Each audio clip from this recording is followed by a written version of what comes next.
Hello everyone, this is Weity Productions, and today I am here to talk about the massively franchise that is the Cincinnati Bengals.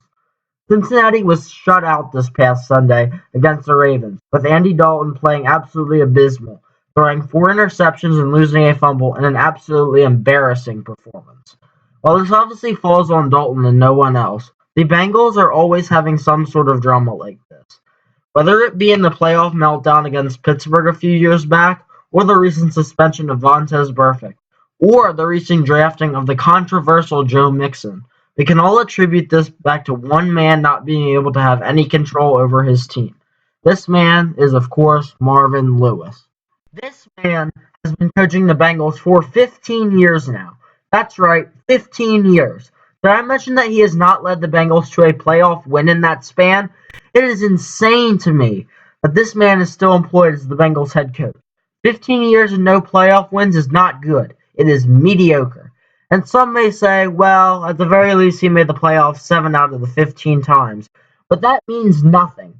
What is the point of getting to the playoffs just to lose in the wild card round? And did I not mention that the Bengals did not make the playoffs last year? And based off of their week 1 debacle, I would be surprised if they made it this year. Enough is enough already. He is basically like the Dwayne Casey of the NFL. For those of you who do not know who Dwayne Casey is, he is the current head coach of the Toronto Raptors. The Raptors and Bengals are two very comparable franchises, as they seem to be able to make the playoffs each year, yet they can do nothing with it in the playoffs. Both teams seem to have very good talent, but they can do nothing with it. Why is it that Andy Dalton has seemed to be in a steady decline for the past several seasons? Why is it that the closest that the Bengals ever came to winning a playoff game was when A.J. McCarron was their starter? It doesn't take a rocket scientist to see that Lewis should at the very least consider starting McCarron over Dalton. My apologies there, I have the hiccups, so yeah. On to the rest of the video. And while I'm not at Bengals practice to see exactly what is going on, I've seen no indication that McCarron is even being considered as a starter.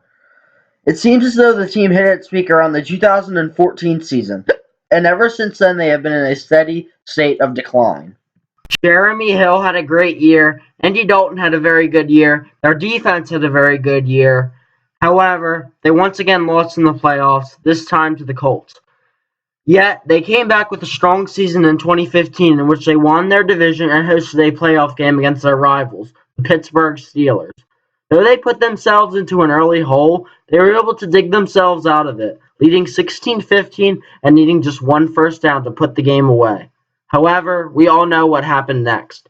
First the Jeremy Hill fumble, then the multiple penalties, all culminating in a game-winning field goal by Chris Boswell to advance the Steelers to the next round.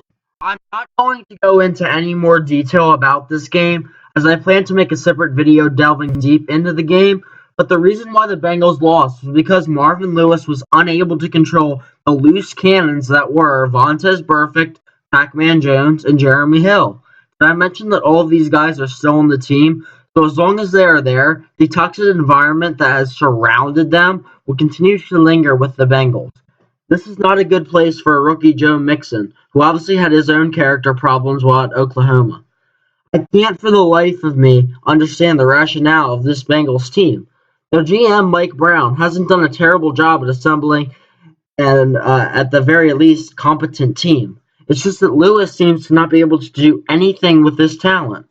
Let's say for a second that Bill Belichick and Lewis were switched, so that Lewis was coaching the Patriots and Belichick was coaching the Bengals. In all likelihood, it would be the Bengals being the perennial powerhouse and the Patriots being knocked out of the playoffs in the first round every year. At the very least, the Bengals would have gotten out of the first round of the playoffs every year. In the years from about 2012 to 2015, the Bengals would be Super Bowl contenders, and while the Patriots would no doubt be very good, I couldn't see them winning Super Bowl 49. And if we would jump up ahead to 2016, I couldn't see them winning it then either, because I'm sure the old Marv would find some way to screw it up. So, Marvin Lewis, much respect to him, but he needs to go. There are no ifs, ands, or buts about it. Get him out of Cincy. So, I hope you guys liked my little rant about Marvin Lewis. I do have respect for the man, as he will have accomplished more than I probably ever will in life with coaching a professional team for 15 years, but it is simply time for this man to go. I don't want to overreact since it was just week one. The whole Marvin Lewis issue has been a slow burn that has built up for many years. Many too many years. Anyway, this is about all I have for today. I should be coming out with a new video either Friday or Saturday detailing my predictions on week 2 of the season. I also have several NBA videos that I am working on that will be released sporadically over the next couple weeks, so be sure to subscribe to see those. If you would like to be notified of when I upload a video, please click the bell in the bottom right hand corner to receive those. Also, feel free to share your thoughts of the video in the comments section, and you all have a great day.